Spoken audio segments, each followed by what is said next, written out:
Hello दोस्तों, आज हम जितने भी अकाउंटेंट से रिलेटेड जितने भी कंपटीशन एग्ज़ाम है उसके बारे में हम वीडियो है वो रिकॉर्ड कर रहे हैं। सबसे पहले हम जो भी अकाउंटिंग सब्जेक्ट है उनके वीडियो रिकॉर्ड कर रहे हैं और उसके बाद में जो जीएसटी है, इनकम टैक्स है, ऑडिट है, बिजनेस जो ऑर्गेनाइजेशन है और जितने भी सब्जेक्ट इसमें कवर है, जो कॉमर्स से रिलेटेड है, कॉमर्स फील्ड से रिलेटेड है, वो सारी वीडियो है वो रिकॉर्ड करेंगे। तो वो जितने भी, चाहे वो सीनियर अकाउंटेंट हो, जूनियर अकाउंटेंट हो, जितने भी गवर्नमेंट कंपटीशन एग्ज़ाम में जो यूज़फुल है वो सारे वीडियो रिकॉर्ड करेंगे। और इसके बाद हम MCQ वाइज भी वीडियो बनाएंगे, MCQ के वीडियो भी रिकॉर्ड करेंगे। तो चलो आज हम पहले बहुत स्टार्ट करते हैं। पहला टॉपिक अपना बिजनेस यूनिट कॉन्सेप्ट है। व्यवसायिक इकाई संकल्पना की व्यवसायिक इकाई संकल्पना क्या होती है। पहले बहुत हम आज इसको रिकॉर्ड करेंगे कि बिजनेस यूनिट कॉन्सेप्ट व्यवसायिक इकाई संकल्पना क्या होती है। तो बिजनेस क्या होता है, इसमें दो शब्द हैं बिजनेस और दूसरा है मर्चेंट। एक होता है बिजनेस, एक होता है मर्चेंट। बिजनेस क्या होता है, मर्चेंट क्या होता है। तो बिजनेस का अर्थ होता है sale and purchase of goods और receiving and rendering of services to earn profit. तो इसका अर्थ होता है कि कोई भी प्रश्न जब बिजनेस करता है तो वो जो भी गुड्स है उसको या पहले वो ख़रीदेगा, पहले बहुत रॉ मटेरियल है वो ख़रीदता है, फिर उसको मैन्युफैक्चर करता है, मैन्युफैक्चर करके प्रोडक्ट बनाता है, फिर कस्टमर को बेचता है और उससे वो क्या कमाता है, प्रॉफिट कमाता है। ऐसे ही कोई प्रश्न है वो सर्विस है किस कस्टमर को प्रोवाइड करता है और प्रॉफिट कमाता है। तो बिज़नेस का अर्थ हो गया सेल और परचेज, माल है वो ख़रीदना बेचना हो गया, या फिर दूसरा हो गया कि सर्विस लेना, फिर अगले दूसरे प्रश्न को सर्विस प्रोवाइड करना और क्या कमाना, प्रॉफिट कमाना होता है। तो माल बेचना और ख़रीदना, सेवाएं प्रदान करना या लेना लाभ प्राप्त करने के लिए प्रॉफिट कमाने के लिए। दूसरा होता है मर्चेंट व्यापारी। मर्चेंट कौन होता है, व्यापारी कौन होता है। दूसरा पॉइंट है कि व्यापारी कौन होता है। व्यापारी, तो ये एक सिंगल प्रश्न भी हो सकता है या फिर टीम भी हो सकती है या ग्रुप ऑफ प्रश्न भी हो सकता है। तो इसको हम देखेंगे कि ये प्रोप्राइटरशिप के रूप में देखेंगे, पार्टनरशिप के रूप में देखेंगे, LLP के रूप में देखेंगे और कंपनी के रूप में भी देखेंगे जो बिज़नेस है।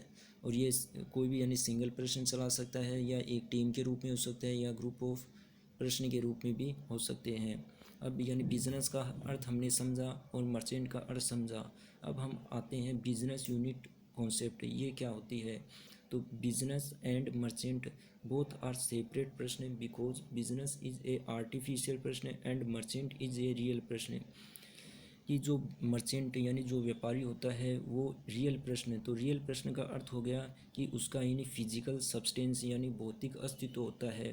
वो चल सकता है, श्वास ले सकता है, खा सकता है, देख सकता है, सब कुछ कर सकता है। जैसे कि राम, सीता, गीता, ये क्या हो गए, ये हो गए रियल प्रश्न हो गए। जबकि बिजनेस जो होता है वो एक आर्टिफिशियल प्रश्न होता है, अदृश्य व्यक्ति होता है जिसको हम देख नहीं सकते हैं, जो देख नहीं सकता है, जिसका फिजिकल सब्सटेंस है भौतिक अस्तित्व नहीं होता है। इसलिए इस बिजनेस यूनिट कॉन्सेप्ट का यही अर्थ है, जो बिज़नेस यूनिट कॉन्सेप्ट है उसका यही अर्थ है कि बिज़नेस है वो अलग होता है, बिज़नेस अलग होता है और जो बिज़नेस है वो अलग होता है, और दूसरा कि जो मर्चेंट है वो अलग होता है। तो इस कॉन्सेप्ट में बताया गया है कि बिज़नेस अलग होता है और जो मर्चेंट है, जो व्यापारी है, वो अलग होता है। तो बिजनेस यूनिट कॉन्सेप्ट का यही होता है, अर्थ होता है। अब हम देखते हैं दूसरा टॉपिक अपना ड्यूअल आस्पेक्ट कॉन्सेप्ट है कि ड्यूअल आस्पेक्ट कॉन्सेप्ट क्या होती है, जिसको हिंदी में बोलते हैं द्विपक्षीय संकल्पना। तो ईच ट्रांजैक्शन और event in A business having two sides, debit side and credit side. कि बिजनेस में जो भी ट्रांजैक्शन करते हैं या इवेंट होती है जिसको घटना बोलते हैं, तो उसके दो साइड होते हैं, एक डेबिट साइड होता है, एक क्रेडिट साइड होता है। इसी को हम क्या बोलते हैं, द्विपक्षीय संकल्पना, ड्यूअल आस्पेक्ट कॉन्सेप्ट बोलते हैं। तो अब हम आगे देखते हैं कि ट्रांजैक्शन का क्या अर्थ होता है और ट्रांजैक्शन का क्या अर्थ होता है और इवेंट का क्या अर्थ होता है।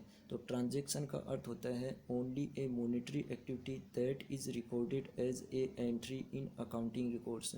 ट्रांजैक्शन का अर्थ होता है, सिंपल शब्दों में समझे कि यदि कोई भी प्रश्न है, जैसे राम है, राम ने यानी 10,000 रुपये का माल श्याम को बेचा, तो जो राम ने श्याम को यानी 10,000 रुपये का माल बेचा, तो जो माल है वो यानी 10,000 रुपये में यानी मेजर कर सकते हैं, यानी 10,000 रुपये में यानी बता सकते हैं कि हाँ जो माल बेचा गया है वो 10,000 रुपये का बेचा गया है। तो इसी को क्या बोलते हैं, मॉनेटरी एक्टिविटी, यानी जिसको यानी मनी में मेजर कर सकते हैं, यानी माप सकते हैं, पता लगा सकते हैं। और दूसरा वो ट्रांजैक्शन है बिजनेस के से संबंधित होना चाहिए, न कि यानी पर्सनल नेचर का होना चाहिए, यानी बिजनेस नेचर का होना चाहिए, न कि पर्सनल नेचर का। यदि जैसे कि यानी राम ने अपना यानी पुराना स्कूटर है यानी श्याम को बेचा 50,000 रुपये में, तो वो बिज़नेस में रिकॉर्ड नहीं किया जाएगा यदि वो बिज़नेस से संबंधित नहीं है। तो कोई भी ट्रांजैक्शन है वो यानी मनी में मेजर किया जा सकता है। दूसरा वो in the course of business है, यानी बिजनेस के दौरान है, तो ही वो यानी बिजनेस की जो अकाउंटिंग रिकॉर्ड्स होते हैं, बिजनेस की जो रिकॉर्ड्स होते हैं उसमें रिकॉर्ड किया जाता है। दूसरा शब्द आया था इवेंट। इवेंट क्या होता है, तो ये जैसे कि एग्जांपल लेते हैं कि सेल ऑफ गुड्स हो गया या परचेज ऑफ गुड्स हो गया या असेट्स डेप्रिसिएशन, तो ये क्या होते हैं, इवेंट होते हैं। तो ट्रांजैक्शन को और इवेंट को आगे हम इन डेप्थ में एनालिसिस करेंगे। तो हमने देखा था कि जो भी ड्यूअल एस्पेक्ट कॉन्सेप्ट है यानी द्विपक्षीय संकल्पना, उसके यानी जो भी यानी ट्रांजैक्शन किए जा करते हैं या इवेंट करते हैं, तो उसके दो साइड होते हैं, डेबिट साइड और क्रेडिट साइड। तो इसी के बेस पर जो on the basis of dual aspect concept है, it has been made accounting equation concept है, यानी इसी के बेस पर जो ड्यूअल कॉन्सेप्ट है, इसी के बेस पर यानी अकाउंटिंग इक्वेशन है, लेखांकन समीकरण है, इसका निर्माण हुआ। तो लेखांकन समीकरण की जो इक्वेशन बनती है कि assets equal liabilities plus share holder equity. तो असेट्स का अर्थ क्या होता है, इसको भी इन डेप्थ में एनालिसिस करना पड़ेगा, यानी और लाइबिलिटीज़ को भी इन डेप्थ में एनालिसिस करेंगे, और शेयर होल्डर्स इक्विटी क्या होता है इसको भी इन डेप्थ एनालिसिस करेंगे। थैंक यू, धन्यवाद।